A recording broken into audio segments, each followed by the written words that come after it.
10장 1절에서 12절에 있는 말씀을 살피겠습니다.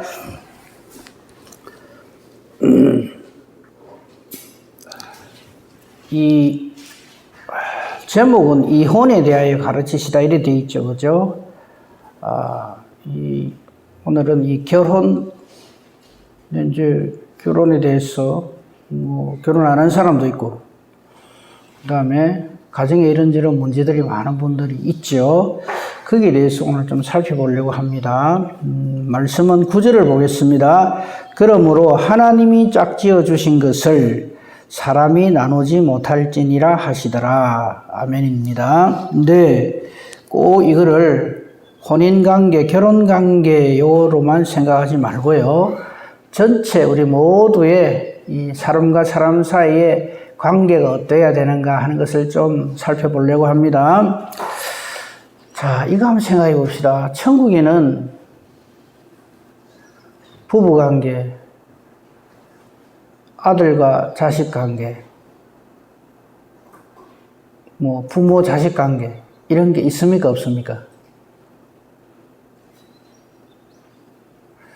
잘 모르겠습니까? 가봐야 알겠습니까? 예수님이 말씀하셨어요. 하나님 나라에는 그런 게 그게 없다.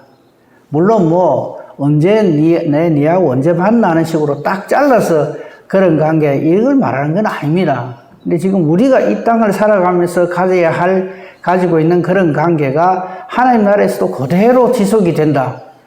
그러면 아마 이 사람부터 그러면 거기 가기 싫어요 이럴지도 몰라요. 거기 갔어도 이래 되면은 그렇죠.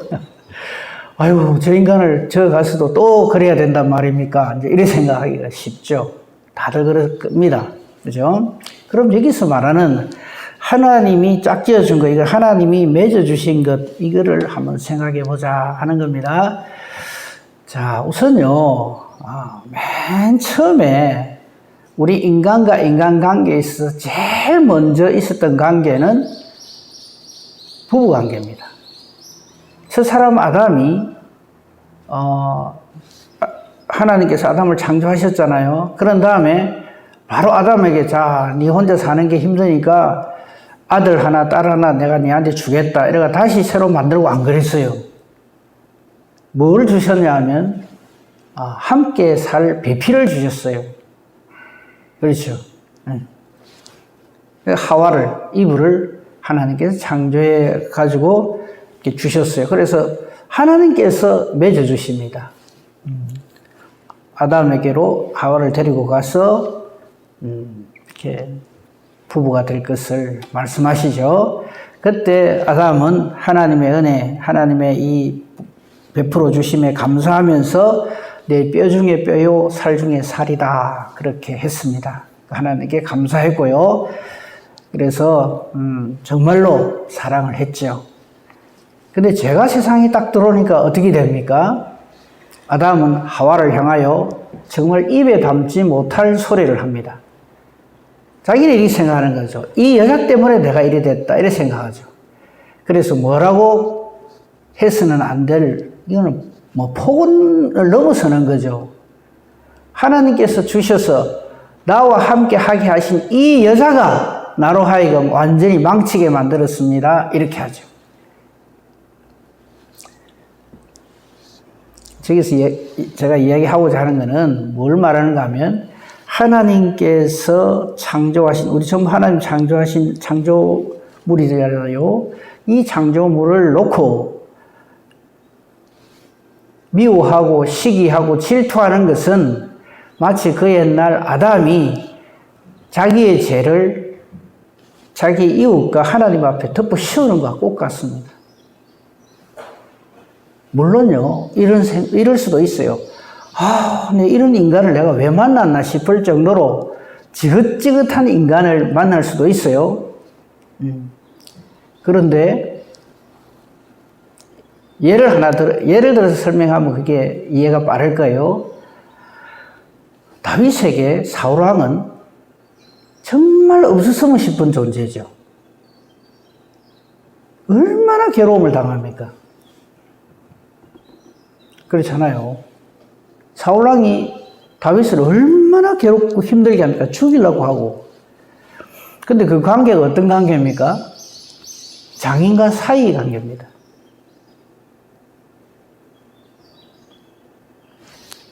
아담과 하와 사이는 뗄래야 뗄 수 없는 부부 관계입니다. 아무리 가까운 관계라 할지라도 그 두 가운데 하나님의 뜻, 하나님이 함께 하시지 않으면 그건 참 가치 없는 관계가 되고 맙니다. 자, 오늘 말씀 한번 봅시다. 이 문제가 왜 생겼느냐 하면 문제는 2절입니다. 바리새인들이 등장을 합니다. 그죠? 바리새인들이 예수님께 나와서 예수님을 시험하는 겁니다. 이 시험은 몰라서 물어보는 게 아니라 책 잡기 위해서 트집 잡으려고 질문을 툭 던집니다. 그 질문의 내용인즉슨 사람이 아내를 버리는 것이 옳으니까 요 질문이에요. 이때는요, 사람이 하는 게 남편을 말하죠. 남편이 아내를 버리는 것이 옳으니까 이런데 이제 지금은 시대가 바뀌어갖고 아내가 남편을 버리는 것이 옳으니까 이래 질문해야 될지도 몰라요. 왜? 여자분들의 그게 워낙 커져가고 요새는 버림받는 남자들이 많다 그러죠. 참 가슴 아픈 일이었습니다만 황혼 이혼인가요? 그 다음에 졸혼 이런 말 들어보셨죠? 아내분들이 지금은 내가 경제력이든 뭐든 그것 때문에 할 수 없이 그냥 니하고 살지만 니 끝나면 그냥 바로 내한테 팽 나간다. 이런 것들로 지금 꽉 차 있어요. 이게 전부요. 그게 하나의 일종의 사회 현상이라기보다도 하나님이 없는 사람들은 철저하게 자기 중심, 이기적인 생각, 하나님 없는 악한 마귀의 생각으로 꽉 차 있습니다.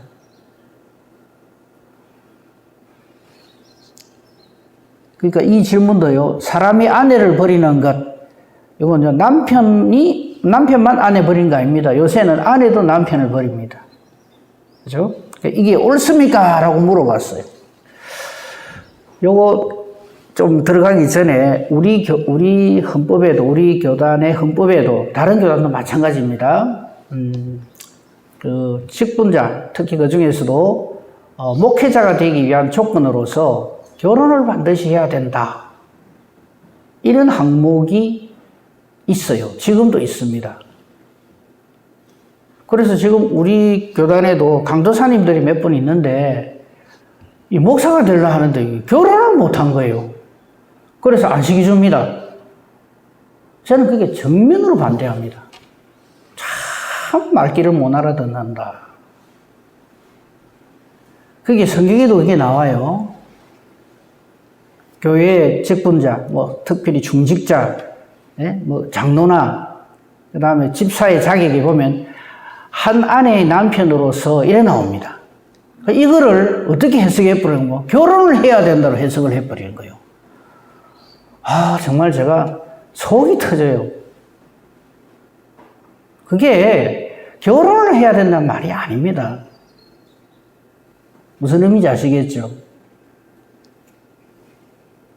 한 아내의 남편이어야 된다는 말은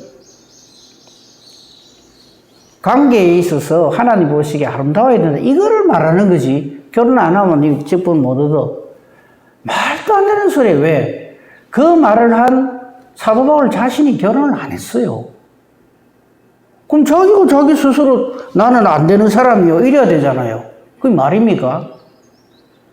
우리하고는 지금 완전히 다른 그거지만 천주교의 그 사제들이 있죠. 결혼 한 번도 안 합니다. 왜 그런지 압니까? 하나님과 결혼했다 이 생각을 하는 거예요. 그러니까 그 말은 꼭 결혼을 해야 된다, 가정을 이루어야 된다 이 말이 아니에요. 그렇게 따질 것 같으면 저 천주교 교황부터 시작해가 모든 그 신부들, 수녀들 전부 다 말씀 어기고 사는 거네요.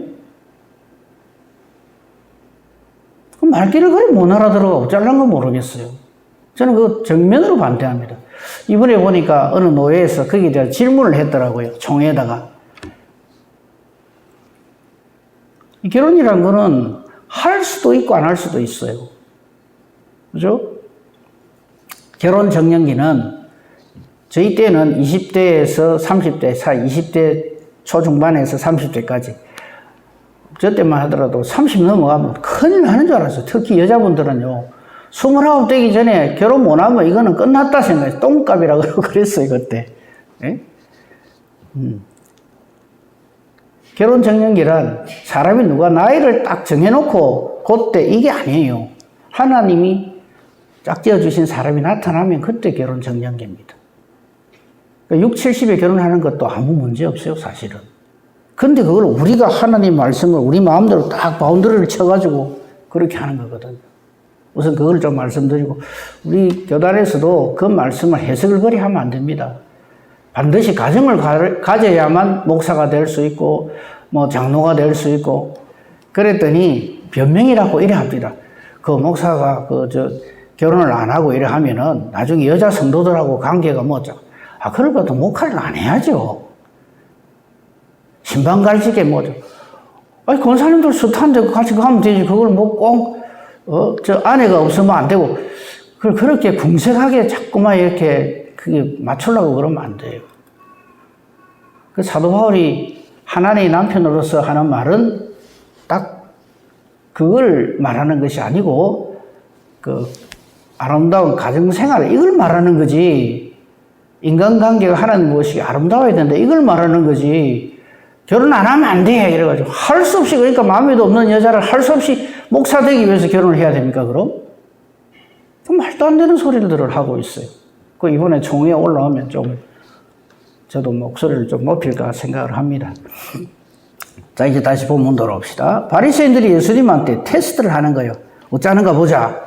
그 성경에 보면, 복음서에 보면 예수님 테스트하는 장면이 많이 나오잖아요. 그죠? 가늠하다 잡힌 여자를 놓고 돌로 칠까요 말까요? 요 테스트도 하고.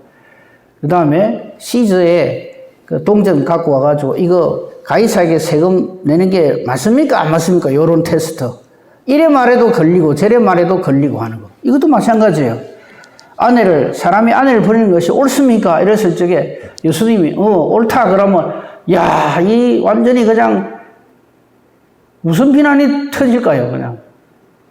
어떻게 예수님이 말이지, 이혼을 권장을 하고, 이런 식으로 갖다 붙일 거고. 그러지 마라. 그러면 이제, 모세율법에는, 그래, 버리라 된다, 버리도 된다, 이래 했는데, 요래 갖다 붙여가지고, 이제 예수님을 궁지에 빠뜨리라고 이 질문을 한 것이 오늘 사건의 발단입니다.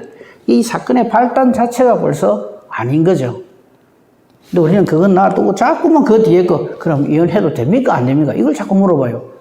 이혼해도 됩니까? 안 됩니까? 라고 물어보는 사람의 목적이 뭘까요?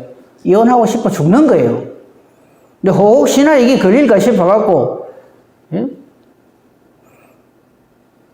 만약에 목사님이, 그래요. 그런 경우는 이혼해도 됩니다. 목사님이 이혼해도 된다 하더라. 그래가 빠져나가려고. 모세의 글에 어디에 되어 있냐고 역으로 질문을 하십니다. 모세가 어떻게 너에게 명하였느냐? 이건 예수님이 의도적으로 저들에게 질문을 하는 겁니다. 그러니까 저들은 또 그쪽 방면은 전문가들이거든요. 모세는 이혼 정서를 써주어서 버리기를 허락했습니다. 이래요. 맞아요. 이혼할 경우에 이혼 정서를 써서 이렇게 해라. 근데 이거는요, 이혼 정서를 쓰기만 하면 이혼해도 좋다 이 말이 아닙니다. 정말 하나님 앞에서 신중하게 이 일을 생각해라 이 말이에요.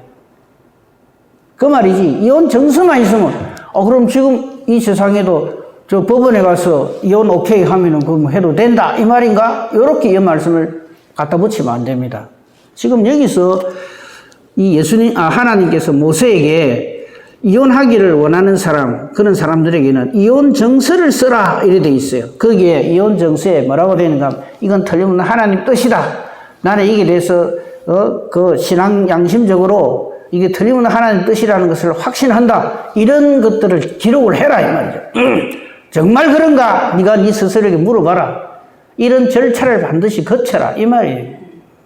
그래서 이혼 정서를 써서 주라 이거지. 이혼 정서만 있으면 막 이혼해도 쟤 안 된다. 이런 식으로 이걸 갖다 붙이면 안 된다는 거죠. 그죠? 모세는 이혼정서를 써주어 버리기를 허락하였나이다. 예수님 이에 대해서 정확한 답을 말씀하십니다. 왜 그렇게 하나님께서는 아내를 갖다 버리려고 하는 남자들에게 이혼정서를 써서 해라 이렇게 했느냐 하면, 우리 마음이 완악함으로 말미암아 하나님께서 이런 절차를 거치게 했다 이 말이죠. 그 이혼정서는 단순히 그냥 내 이혼합니다 해가지고 모세의 도장이든 누구 책임자 도장하라 쿵 찍으면 이것만 있으면 이혼해도 된다 이 말이 아닙니다. 과연 이것이 하나님의 뜻인가? 네가 하나님 앞에서 부끄러움이 없는가? 이 일에 대해서 그 절차를 거쳐라 이 말입니다. 그 말이지 이혼정서만 있으면 이혼해도 전혀 안 된다 이 말이 아니다 이 말이죠. 그러면서 하나님의 뜻을 6절에 명시를 하죠. 창조 때로부터 사람을 남자와 여자로 하나님이 지으셨다. 그래서 그 부모를 떠나서, 이 부모를 떠난다는 말은 부모하고 바이바이 해라, 딱 단절해라, 결혼하면 출가 외인이다. 그런 말을 왜 하는지 모르겠어요. 결혼하면 출가 외인이다, 놈이다, 혼자 끝, 그거 아니거든요.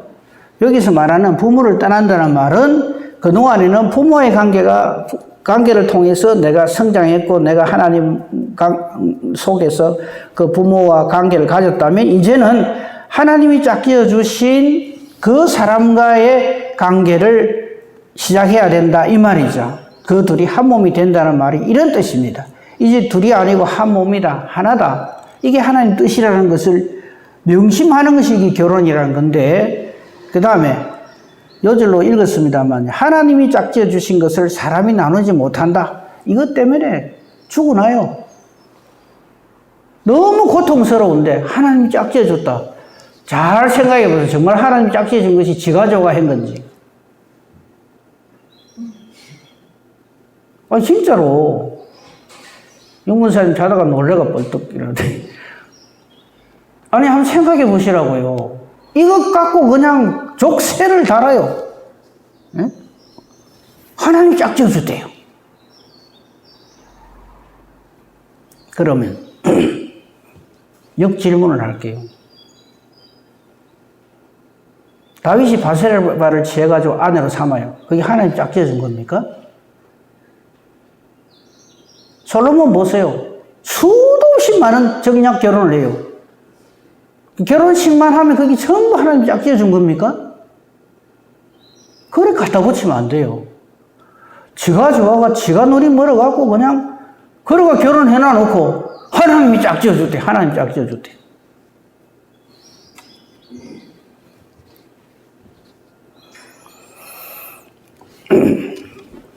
그래서 이런 말이 있죠. 전쟁에 나갈 때 한 번 기도하고, 바다에 나갈 때 2번 기도하고, 뭐 할 때 3번 기도하랍니까? 네. 잘 대답을 못 하시는 거, 결혼할 때 3번 기도 안 했구만요, 그냥. 결혼할 때 3번 기도하라고. 무슨 뜻입니까? 진짜 이게 하나님 뜻인가? 그래갖고 결혼을 했는데 이혼을 해요?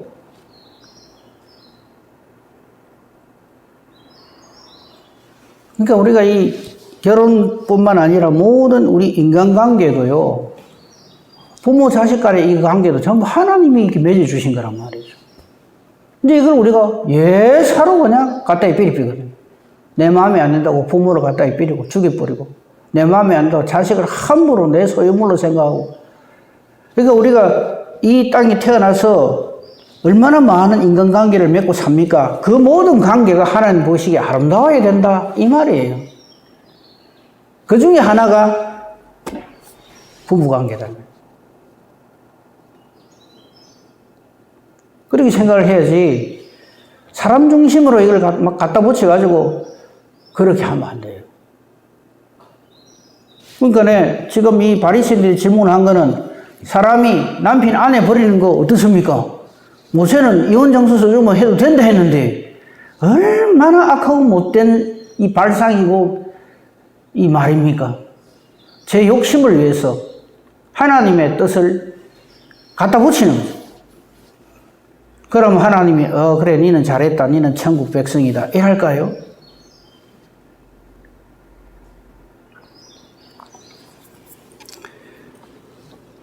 이게 꼭 부부간의 문제가 아니라 하나님이 짝지어 주신 것, 하나님이 맺어 주신 그것이 부모 관계가 부모 자식 간의 관계가 되었던 뭐 부부 관계가 되었던 혹은 더 나아가서 친구 사이가 됐던 한 교회의 성도가 되었던 하나님이 맺어 주신 것을 내 욕심대로 내 기분대로 이래쿵 저래쿵 하면 안 된다 이 말이죠. 결론은 이겁니다. 저는 이 말씀, 이 인간관계에서 항상 가지고 있는 생각은 이겁니다. 하나님 앞에 서듯이 그 사람 앞에 서라.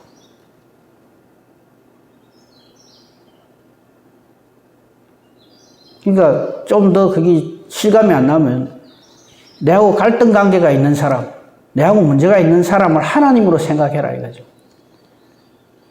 아닌데요. 예, 물론 아니죠. 그런데 그렇게 생각하고 그 사람을 대하라 이거죠. 하나님이라면, 예수님이라면 이 경우에 어떻게 하실까를 생각하고 예수님이라도 이 사람은 완전히 그냥 관계 꽉 끊어버리고 그냥 박살을 내버리고 그냥 끝낼 것이다 라고 하면 그래 해도 돼요. 그래서 예수님이 하신 유명한 말씀, 우리 너무나 잘 아는 말씀인데 너무나 고통스러운 말씀이 있죠. 네 원수를 내 몸과 같이 사랑하라. 미치는 말씀이에요 이거는. 이 말은 무슨 말이겠어요? 주여 내게도 원수를 사랑할 마음을 주시옵소서 이러라고 준 거 아니에요. 예수님의 마음으로 그 사람을 바라보라 이 말이에요. 그러면 딱 꼴보기 싫은 사람도 예수님께서 나를 사랑하시는 그 마음을 생각하면 긍휼히 여겨지고 불쌍히 여겨지는 거죠. 그래서 우리 마음속에 예수님의 마음으로 성령의 마음으로 충만하게 되면 모든 우리의 얽히고 설킨 비틀어져 있던 모든 관계가 바르게 다 잡아진다 이 말씀이죠. 그러므로 단순히 오늘 뭐 이혼 정서 주면은 이혼해도 됩니까 안 됩니까? 우리 이태갑 집사님도 이제 마음속으로 내가 잘못했구나 이런 생각을 하실 거라고 생각을 해요. 우리 전부 비밀로 할 테니까 양 목사님한테 잘하세요. 아니 이건 제 이야기가 아니고 하나님 말씀입니다. 하나님 말씀. 뭐 어젯밤에 무슨 일이 있었는지 모르지만 더 사랑하시고 이해하고 불쌍히 여기고요. 우리 남자들이 볼 때 아내분들이 불쌍하잖아요. 그죠? 어쩌다가 내 같은 사람한테 와가지고 시풀 끼고 또 아내는 남편들을 불쌍히 여겨야 됩니다. 아이고, 참 이 험난한 세상 가운데 그래도 살아볼기로 하고 저렇게 발버둥을 치는구나. 서로를 불쌍히 여기는 마음을 가지는 거예요. 우리 예수님이 우리를 불쌍히 여기신 것처럼. 이런 마음만 가지면 그것이 뭐 부부관계가 되었든 뭐 부모 자식 간의 관계가 되었든 형제와 이웃과의 관계가 되었든 이런 문제들은 하나같이 잘 하나님 뜻 가운데서 풀어지리라고 믿습니다. 그리고 참 힘든 일이지만 한 가지만 더 주문을 할게요. 상대방으로 하여금 감동을 받게 해야 돼요. 우리가 예수님의 은혜와 사랑 그 말씀에 감동을 받듯이 우리가 우리 주변에 있는 나와 관계를 가지고 있는 사람들에게 감동을 주는 그런 사람이 되어서 이 하나님 우리에게 주신 이 말씀의 뜻을 이루어가는, 그래서 하나님이 짝지어 주신 것을 내 마음대로 내 기분 욕심대로 깨뜨려버리는 사람이 아니라 하나님의 뜻대로 이 모든 관계를 아름답게 형성해가는 복된 저와 여러분이기를 우리 주님의 이름으로 축복하며 축원합니다. 아멘. 감사합니다 하나님. 인간과 인간의 관계에 있어서도 우리가 얼마나 악한 존재고 얼마나 이기적이고 모든 것을 내 중심으로 생각하는가 하는 것을 우리는 오늘도 말씀을 통해서 깨닫습니다. 우리의 마음을 다시금 새로운 하나님의 마음으로 성령으로 충만하게 변화시켜 주셔서 우리 예수님의 심령으로 서로를 바라보는 아름다운 관계를 이루게 해 주시옵소서. 오늘도 주신 이 하루 하나님과 동행하는 귀하고 복된 하루가 되게 하옵소서. 오늘도 우리의 기도가 하나님의 뜻을 찾는 기도가 되게 하시고 기도하는 대로 하나님이 기뻐 응답해 주시는 능력 있는 의인의 간구가 되게 하소서. 범사 대소사를 오직 주님 손에 부탁하오며 우리 주 예수 그리스도 이름으로 기도합니다. 아멘.